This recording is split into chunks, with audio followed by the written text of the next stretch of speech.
Good morning, everyone. Thanks for joining us, and welcome to Friday at the Heritage Ohio Virtual Conference.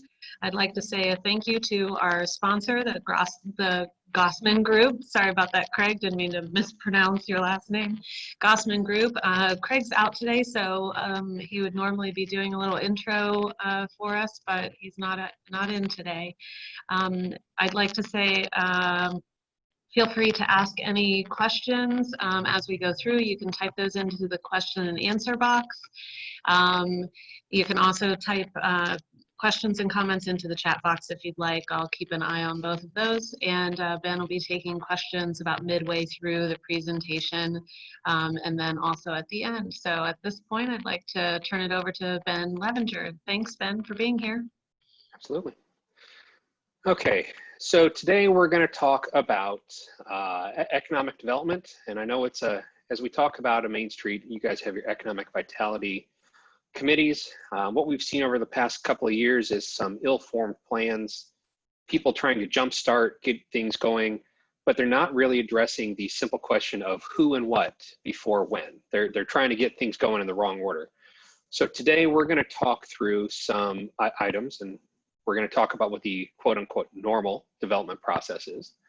Understanding who and what for your economic development through community visioning. We'll talk about what groundwork your community should prepare. And then some information about the new or more streamlined economic development process. So let's first start by looking at what is the normal development process. And keep in mind, there is no normal in development. Every project is individual, but there's a process to the overall item. When people think about economic development, this is typically what they think about. For better or worse, no matter what size community, this is what people have been envisioning lately. When in reality, it looks more like this. So you start with this big grand vision, and it ends up being this. So you have your expectations set. The community thinks you're going to get this really great mixed use 10-story, loft style apartments when you're really getting an adaptive reuse project. Now that's not necessarily a negative thing. That can be a good thing, but at the same time, you're setting up the wrong expectations for the process. So the common development process, it is a process. It's cyclical in nature, it's generalized. In most communities, it's blinded by return on investment. So it's not about what's best for the community, it's about what's going to bring the most tax dollars to your community. And it has unrealistic expectations. So if anybody's ever worked with a developer, you know they're going to promise you the moon and provide you a pen. And most importantly, it is unattainable for most communities. Unless your community has an in-house economic development professional or a really strong economic vitality group with developers, it's just a process that does not necessarily meet the goals of the community. So you've probably heard it before, there is no magic answer or silver bullet to development. It is, for the best part, a process tailored to every individual community. But there is a guiding principle. You need to develop for your locals before your visitors. So think about breaking the cycle. Here's a quick infographic about your locally based economic development process. So you identify your opportunities, you look to the community to fill those opportunities, you solve the problems, and this is one of the longest ones, and we'll talk about this a little later. Then you assess and improve. With every economic development effort, you're going to learn new tips, new tricks, and find a way to better improve your process. This is where you assess and improve for the next steps. So before we go into kind of the visioning piece, let's talk about why the standard development process fails. A downtown commercial core, any of these elements is built and was historically built to serve the community, and the community had to serve the residents. Unfortunately, we lost that somewhere along the way. Most communities now focus on bringing in people from outside to serve their downtown. You're creating an unstable tax base, especially as we found out during a pandemic where locals have nowhere to go, they have nothing to do, and they don't have local services they need. They have to go somewhere else to find those services. Communities are unique. You must identify, promote, and personify the assets of a community. So economic development, for the most part, people feel is this big rubber stamp you take and you go from community to community. It's not. You have to tailor it to each individual community, and that's why oftentimes things fail. People have the wrong expectation sets. They expect an impact to be immediate. It's not immediate. It takes years to cultivate these processes. Services are often meant to draw in people, not retain people. So we often hear people talk about they're getting this really great, wonderful restaurant, but there's nothing else there with the restaurant. So you can put a restaurant in the middle of a main street. If the only thing there is in your community is that restaurant, it's not going to survive. And one of the biggest items that these often fail is standards aren't met. There's a look and a character to a community. This is what your design guidelines are for.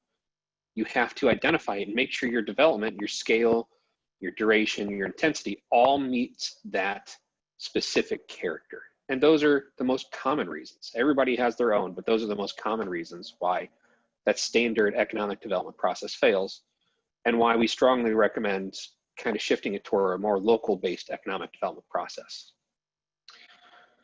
So let's get into the kind of the understanding of who and what through community visioning. And when we say the who and what, you're trying to identify what your community is, what they need, and how economic development will fulfill that need. This is one of the really important ways to make sure what you're bringing into town meets an underserved or undermet need of your community to help keep those local tax dollars local, but also create a long-term sustainable community. First piece of this is an existing conditions analysis. Everybody knows what this is. It's a SWOT analysis. You look at how strong your community is, what you provide, what you're unique with, what your unique or identifiable assets are. Out of this, you'll be able to understand what you offer that other people don't offer, and maybe what you're offering that the rest of the community could benefit from. So this is just that baseline process of your visioning, understanding where you're at, and this is kind of that starting point for a roadmap for economic development, understanding where you're at and where you're going to go. Also helping to start identify the goal as to what the end product should be. You need to have some frank conversations. When you talk to residents or individuals, you need to make sure that you're clear, you're concise, and that all your communication is of a consistent manner. You can't have one employee stating that the economic development or the initiative is going to build a 10-story skyscraper, and the next one saying it's going to be an adaptive reuse. The message you convey has to be similar across the board. You need to realize that in these frank conversations, there's different groups of people. Individuals tend to give you more feedback on a regular basis. Groups, people don't always feel comfortable in groups. So you have to understand what that impact is and how it affects your conversations. You need to pose some open-ended questions. These should not be yes or no. Your goal in these frank conversations is to spark interest in the community. It's to give people a point or a sounding board, and you're just there to listen. And with this style of conversation, you have to use open-ended questions. Give them something to, pardon my language, to bitch to you about. They'll tell you, but you just have to give them the option. And this is important because most people don't willingly put that out there. By saying you're interested, people will come back out and talk to you about it. And having these tough conversations, the goal is to have a deeper level of understanding. If you do a survey only or you go talk to people on the street, they're going to give you yes, no. They're going to tell you how they feel, but it's going to be very politically correct. Some of these conversations are not going to be comfortable, but they're all meaningful, and you're going to gain a very deep level of understanding for what your community really thinks about your downtown and your economic development processes. Very important, listening and hearing are two separate things. When you're going to create a vision for economic development, people are going to come out and tell you, I want a Sam's Club. Believe it or not, we've heard people want a Sam's Club and a Costco in the same community, which I've never, ever seen. But you have to understand that what they're spouting out may not actually be what they intend to tell you. So hearing and listening are two separate things. When you're hearing somebody, you're just passing off saying, yep, great. But listening means you're actually paying attention. You're cutting through all of these potential anger issues or other items and paying attention to what the resident, business owner, whoever they may be, is actually trying to tell you. You get to be inquisitive and you get to show empathy. You get to show you're actually listening. You're working on building a relationship with the people in the community to identify what that root issue is and how you build up from that root issue. This is one of my favorite pictures of all time. It's a role reversal. There's a baby boomer playing on his phone and a millennial trying to serve him a cup of coffee, but it wasn't happening evidently. When you have had these conversations and you're getting to these points where you're truly identifying what the issues are, you need to get to the lowest common denominator. Just like math class, you have to understand how everything's tied together and get to that bottom thread. That thread for economic development will be, what are people leaving for? What are they having to go outside of our community to get? What do they need held within the community? And out of this, you'll be able to branch multiple views, multiple visions into a single common thread or lowest common denominator of what is going to be the most impactful and branch out into multiple areas or concerns for your community. It's going to link all the parties together, empower the residents to work together. And when we say empower, we're not giving them the power. It's they feel that they're part of the process, they get to make a decision, they were heard, they become part of your community. You're fostering togetherness and mass consensus among the residents. The next part is setting the right expectations. As was stated, economic development does not start day one. Even if you were lucky enough to have a business retention and expansion policy or program in place, it's going to be years. You have to understand that this process takes years to get in place. You must have people ready, willing, and able to be here through the entire process. You also have to understand not everyone is going to be entirely happy with the goal. If 51% of your community wants a new restaurant or a small convenience store, that's okay. It's about what your community wants as far as an economic incentive or economic development goal. You have to understand that there's always going to be people that are angry. You have to be able to support, give them a goal to support. Okay? It's not perfect, it's a compromise. And as your community evolves, you have to set the right expectation that things in your community are going to change. Your community is going to have to adapt. Your mission statement and your visions are going to adapt. You progress forward. With setting the right expectations and the lowest common denominators, you're creating something everyone can uphold, not just a few, not just the main street, not just the commercial corridors, but something everybody in your community can uphold, support, and personify. Building on the root issues. So once you've identified your common threads, your lowest common denominators, it's time to start building back up and come up with your prioritized economic development initiatives. Utilizing this, you create your common theme. Is it going to be you're underserved in restaurants, you're underserved in what we lovingly tell people is the trifecta for their downtowns, a used bookstore, an ice cream shop, and a candy store. Are you underserved in those items? And if you are, you've identified that as important, your community rallies around it, you can move forward with it from that point on. So you're starting to identify from that lowest common denominator how it's going to spider out or branch out into answer everybody's problems. So with this, you'll create a common theme, identify your long-term vision. This is going to be your endpoint. And you'll also create your short and medium-term visions as far as trying to identify proper milestones so people understand what is being done and that things are actually being met.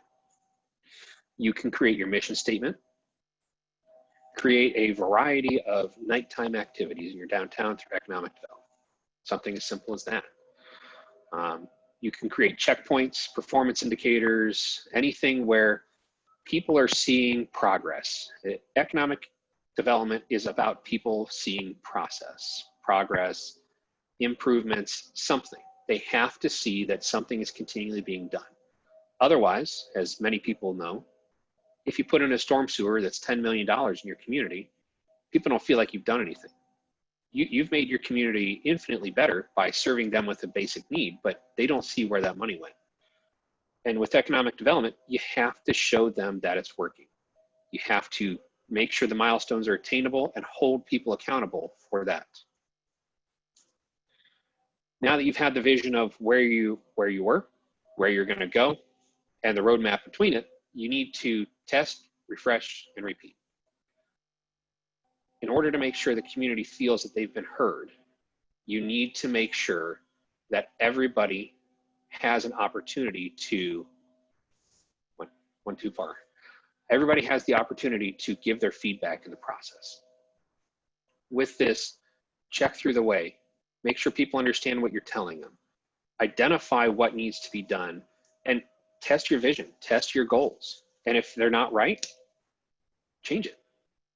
To send it back out to the public, ask them how they feel. Because keep in mind, this economic development is not for you as a municipal staff or a Main Street manager, it's for your residents. Okay, so let's talk pretty quickly about the groundwork, and I think we're going to stop here to answer any questions. Anybody? No? Okay. So we don't have any active questions right now, but I do want to say if anyone has any questions, please feel free to type those into the question and answer box. We'll pause a couple of times for questions and again at the end. So feel free to type those into the box if you have them. Thank you. Okay.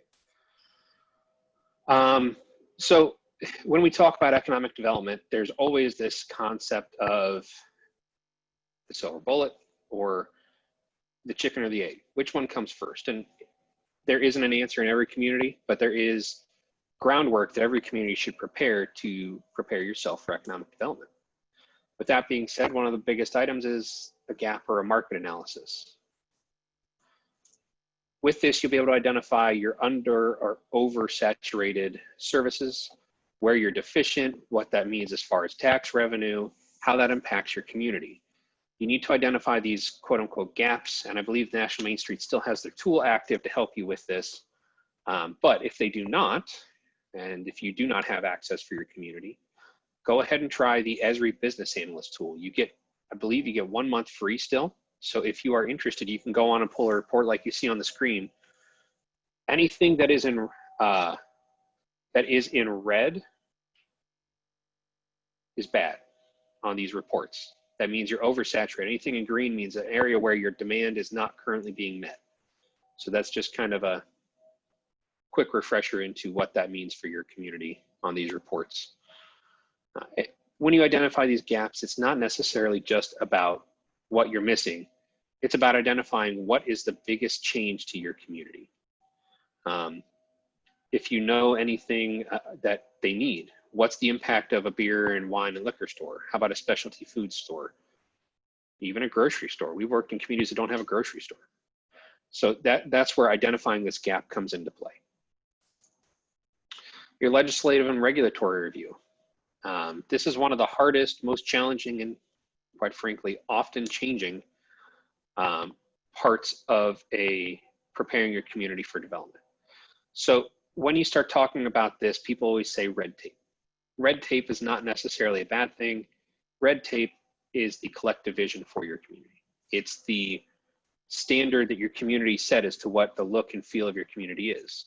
You shouldn't change that too much. But what you should do is make it accepting of new development when you go through the process of your comp plan updates. So in this process, think about how are your future land use maps? What is your development code? Do you have design guidelines, architectural or facade, even site civil? It's through these regulatory items you'll be able to dictate the duration, the intensity, the rate, and the timing of development in your community.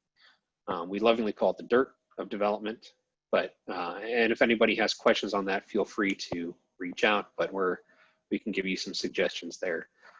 These Through these regulatory items, you'll be able to dictate the look and the feel, where things are going, how businesses are spread out, where certain types of businesses are and are not allowed. So if you've seen your community have one really great block of restaurants or of retail shops, but the rest of your town is dead, it's time to start diversifying those blocks to more encompass an anchor at each end and encourage people to walk in between them.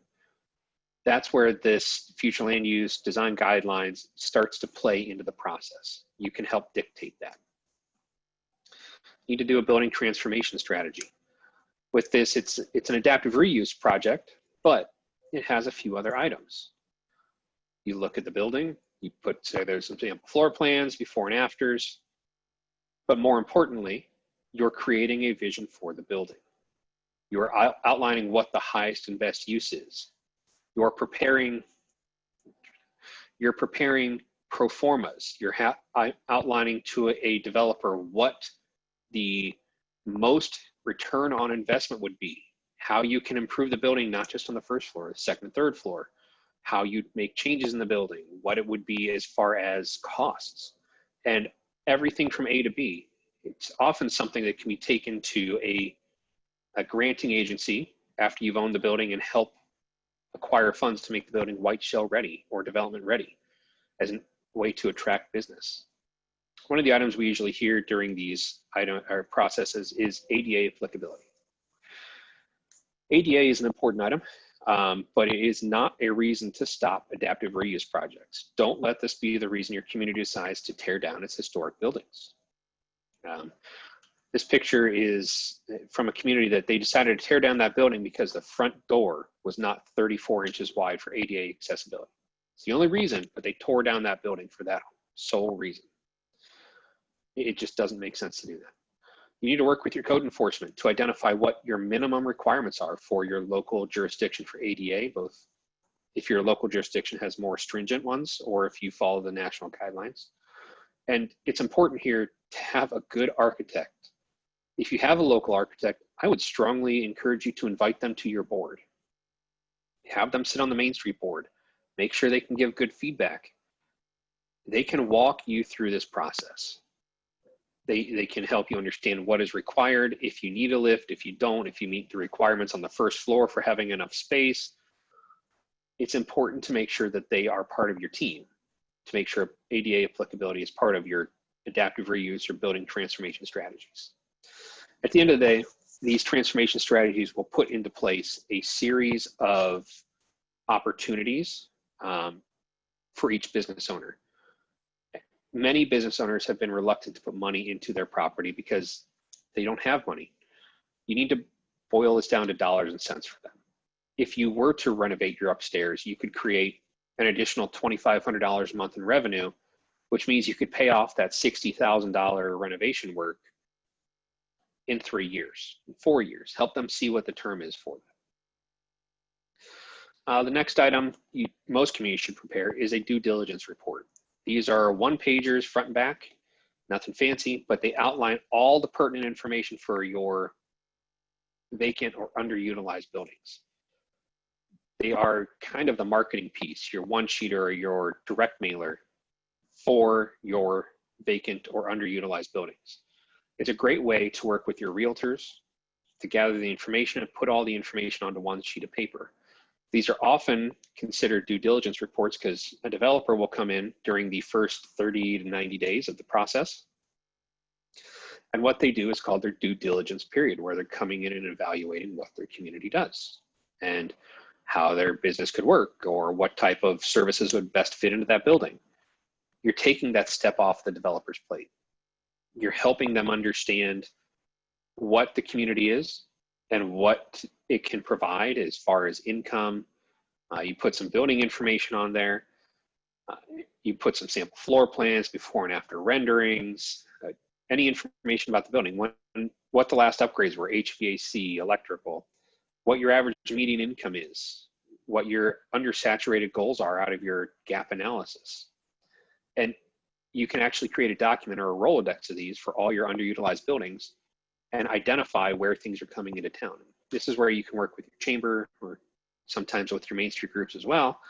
But have these ready for when a developer comes into town and says, I want to build a coffee shop. You have the property already identified, it has all the information. You're helping them make the go, no go decision on a more quick return, which means they'll start the work more quickly. Creation of a SPOC. A single point of contact is one of the best ways a community can show that they are economic development ready. And it doesn't have to be a knowledgeable individual. This person, their whole job is to serve as the point of contact or the linchpin in that in and out model. They don't have to know every answer. They just have to know where to go to get the answer or who to talk to get the answer. So as they go through this process, they just have to know all the questions coming in from the developer go through that one person, and that one person gets the information from the city or the proper departments, who aggregates that information and sends it back out to the developer. By doing this, you create a knowledgeable individual about the process, the flow, the necessary items, and importantly, you have somebody that the developers, business owners, they know who to turn to. There's a question, they know who to reach out to, what to do, where to go. Developers like this because they don't have to hunt around and understand the process. Of critical importance here is the fact that this person should know the timeline for development, building rehabs, or other items throughout the community. They should know when things have to be in, what the process is, and what the order should be for creating a sustainable building in the community. Creating a database, once you have all this information created, you need to create a database or a website for your currently underutilized parcels within your community. With this, you have to create an online portal, something that can be linked to by the realtors, but you have to have the information available where it can be searched. You'd be amazed how many communities aren't on LoopNet. If their main street or their chamber can help, get the buildings on LoopNet. It's a very low cost, but it's a great way to get some exposure out there. On this database, you should put all the information about these buildings, everything that's currently available, what can be done in those buildings, and just try to get the information out to the public as quickly as you can. Last item is design guidelines. As everybody knows, if you let a developer run, they're going to take a mile. So you got to put some boundaries on them as to what the look and feel of your community is in an effort to help identify what your community needs and what that should look like and how it can fit into your overall goals as far as a community. Your downtown design guidelines will take care of that. And that's pretty self-explanatory. I'm sure many communities here have them, and if you don't, make sure you have them at some point in the near future before you start economic development work. Okay. Anything pop up as far as questions? Okay. At the end of the day, you need to implement a meaningful economic development project. And so as we talked about early on, there's a process for that, and we will take a look at how you can do so with your current economy and your current climate. Identify your opportunity, look to the community, solve the problem, and assess and improve. So identifying your community, you need to understand what is needed in your community. Target your communications, identify development that will be the most impactful, and this is important. Many of your residents are going to have a laundry list of what they would like in their community or what they determine as most impactful in their community. As the Main Street Group and your Economic Vitality Committee, you need to make sure that you have a way to temper that and get it out there that everybody is not going to necessarily have everything delivered at one time. You're prioritizing what is most impactful for the community as a whole. Once you've identified those, you need to concisely match your opportunity to your itemized priorities. So adaptive reuse projects are great. Full-blown development is great as well, but you need to understand what your community's goals are and how you're going to put them together to make that happen.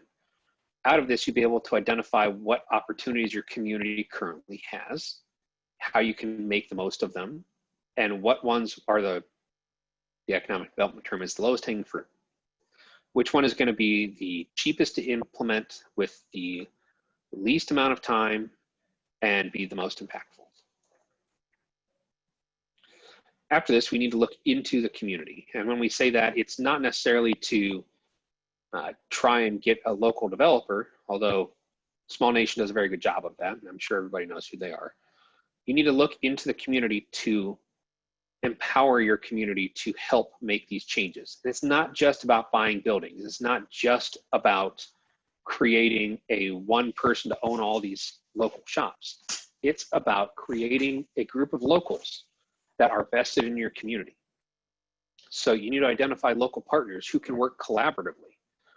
If you've got two business owners that are both looking for a bigger space, partner them together to go into on a building, rent a larger space. You're helping them work together. You need to identify your local capacity to fulfill the need. With this being said, it's important that you have all the needs in your community met, but it's a time process. You have to identify what capacity there is to put things into place from day one, where things are going to be at day two. And you need to identify what locals are going to be part of that capacity building process. You need to have a discussion or a roundtable about the roles and responsibilities. The town has to do X. The business owners have to do Y. The residents have to do Z. Here's what everybody has to do in order to make this work. You're empowering the community because you're all part of that community. You need to identify if there's a source of local capital to implement projects. With the current climate, this is going to be tough, but it is still impactful to make sure you have local dollars being spent. Money from outside is great.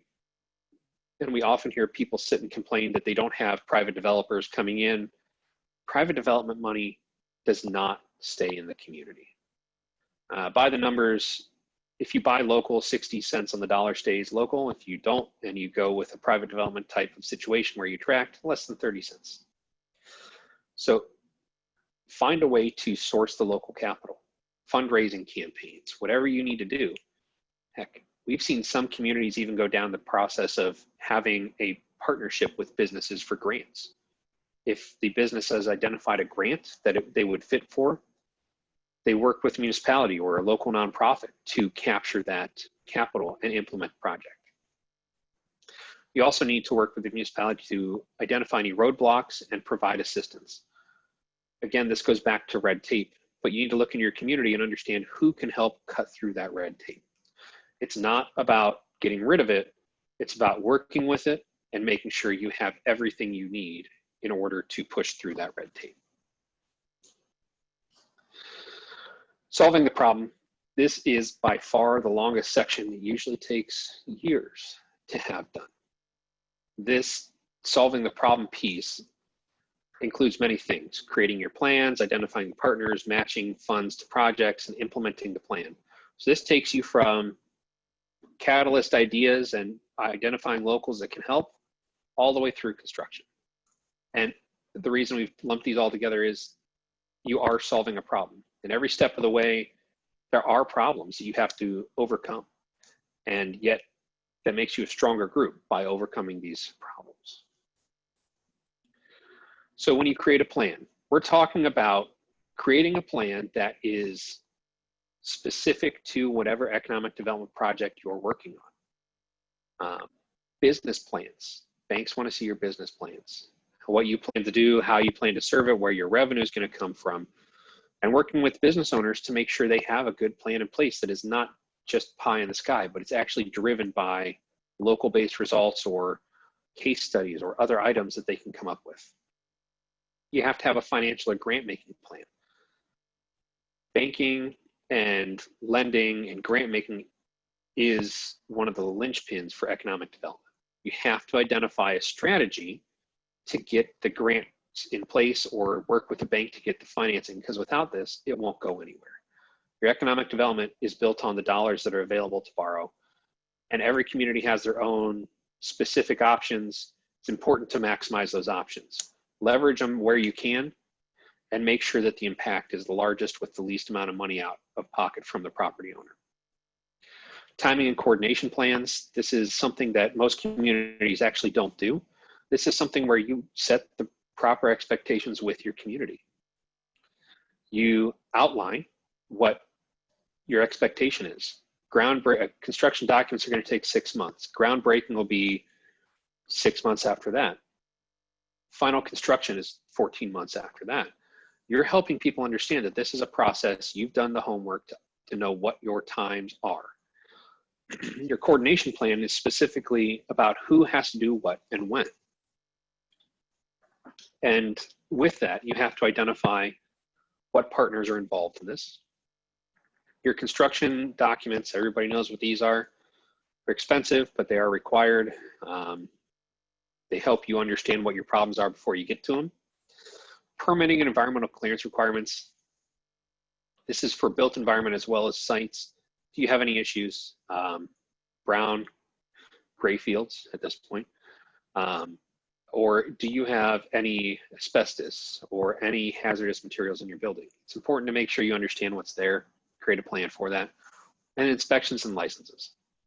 If you have a community that requires many inspections and licenses to operate a business, it's not necessarily a bad thing, but you have to create a plan and the timeline for such implementation. So identifying your partners. Here's the various partners that are going to be part of the process. You've got architects, you got people to do feasibility studies, you got city planners, bankers. I couldn't find a better picture of a banker. General contractors and end users. All these people play a part in the process. It's important that what you're doing is including them in at the right time for the right scope. So you need to make sure your team is well staffed with people that work together well, but also have the ability to use their knowledge or have the correct knowledge to make changes and best management practices or however else it gets implemented. Matching the funding to the project. Funding for locally backed economic development projects comes from a myriad of mechanisms. Grants, borrowing from banks, municipal support, foundation gifts, or lately it's been community fundraising. If there's a way to leverage the dollars from the property owner, your community needs to find a way to do so. Ohio's pretty good with grants. Make sure that you have somebody in the municipality or in the Main Street group that can identify what those grants are. Work with the people to understand what the timeline is, how that affects your overall implementation, what that means for your bidding, construction documents, or even prevailing rates. Financial institutions, everybody knows the way banks work, but right now they're being a little more tough with lending practices. So make sure you go in ready for what they're maybe asking for. Implement the plan is it's a long process. This is construction documents, bidding and pricing, which is as a point of items for people. Bid in the fall, build in the spring. People want to prepare their next year. Make sure you bid in the fall and you'll get a good price to start building in the spring. The construction and rehabilitation practices. You also have fiscal and construction administration. If you have grants, fiscal administration is very important. Payrolls, pay apps, making sure people are filling out the right forms, everything's done properly. This is one thing that you should hire out or have a municipal assistance with. This is where you lease or sell the building. It has space outfits or fit outs. And this is where you have your ribbon cutting. This process usually takes 18 to 24 months to be done across the board. And that's for a medium to small size project. This is not for your big projects like we saw in one of the first slides. And assess and improve. The last one here, in a community, if you're going to assess your community and put into place some economic development initiatives, you have to have some items in place on how to measure their success and their impact to the community. This is important, as was illustrated earlier on. Economic development is cyclical in nature. At one point, you're going to be back to that point every 3 to 4 years as a new project comes into place. So as you go through the process, identify roadblocks or hurdles. Look at the process and make alterations to streamline your efforts. Create stronger ties with the funders through documenting your process. And this is important for banks. If you had the ability to put together a key performance indicator strategy or business retention and expansion plan, you'd be able to show the impact, how it affects your community, and how you return the investment and pay it out. And then one thing we always hear from a lot of people is, well, grants aren't available at the right time. The right time to apply for a grant is 2 years before you want to have something implemented. So as you're starting to assess and make alterations to your development process, start looking at grants as to what you need for the years coming up and how that will play into your process for economic development initiatives. But the key here is tracking the information. How does it affect your community, tax dollars, quality of life, whatever you decide to track?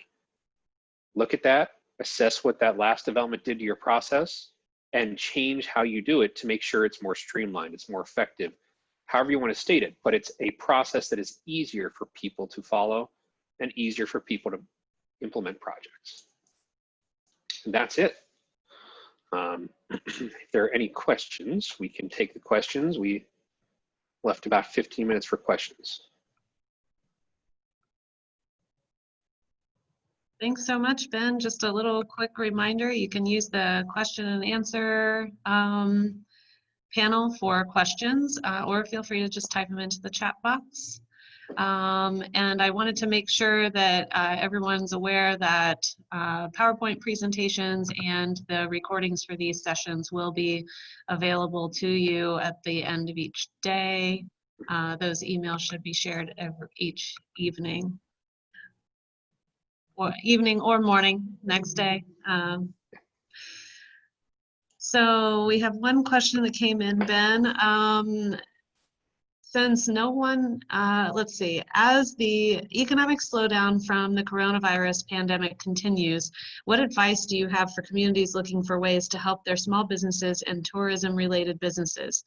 Also, can you speak briefly on what your firm accomplished in the city of Culver, Indiana?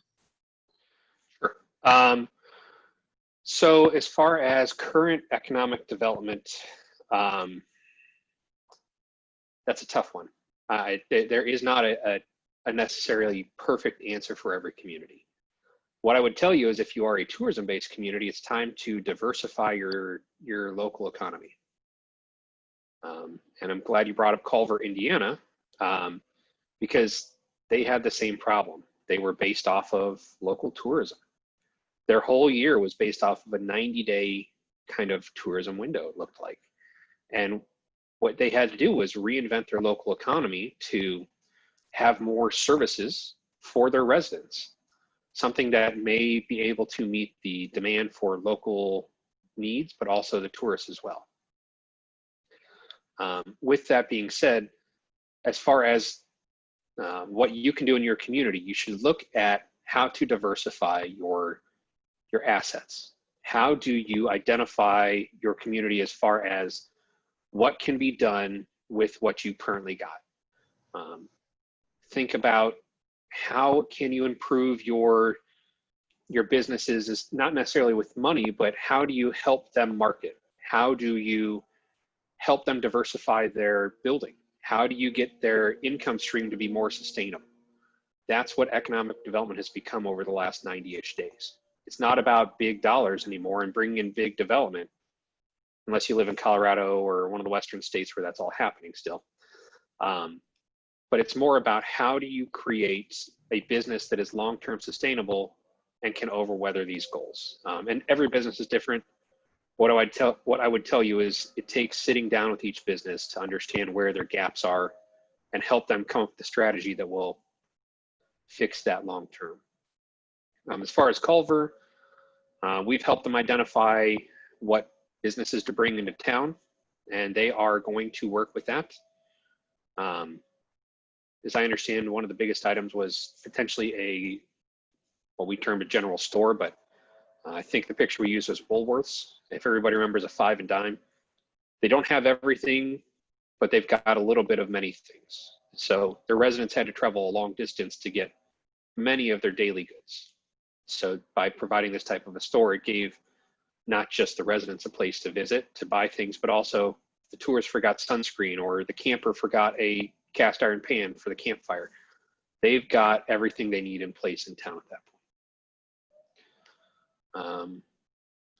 Looks like we have a question from Pat Morrison, and I'm sorry if I mispronounced that. Where can Main Street organizations help in this process? I'm glad you asked. They can help the entire way through. We find that Main Streets are the linchpin of a downtown or a community. They tend to be, if things get really tough, where people turn.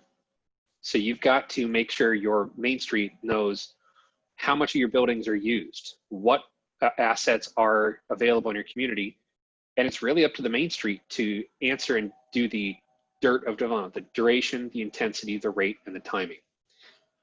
Your Main Street in many communities is still your commercial core, and you need to be able to dictate where things are going to go, when they're going to be put in place, and what impact that's going to have on your community. And your Main Street managers typically follow that process.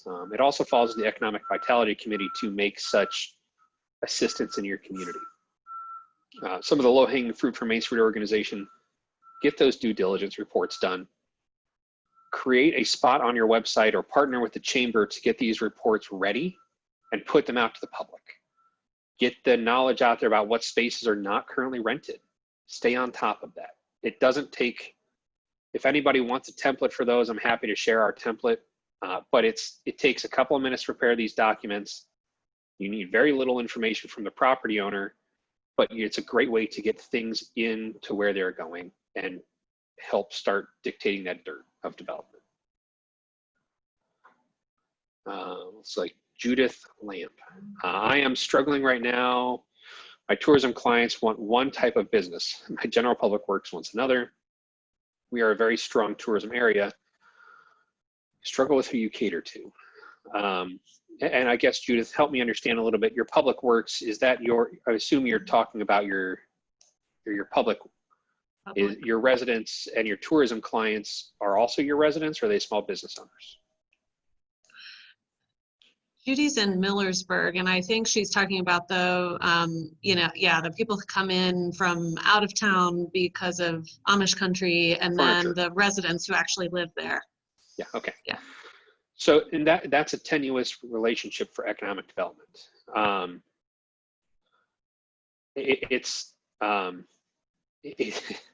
I'm not sure there is a good answer for you. What I think you need to do is, as we talked about, getting to that lowest common denominator in this process. What is the holdup for your tourist-based clients that they don't agree with the public? What is the holdup for the public that they don't agree with your businesses? You need to sit down at the table and have that frank discussion. You're not going to get any information out of them until you can cater down to that point. And from there, you can build up. But I would strongly recommend having that discussion and identifying what that common point is, because you can start to build up and fix the relationship from that point forward. I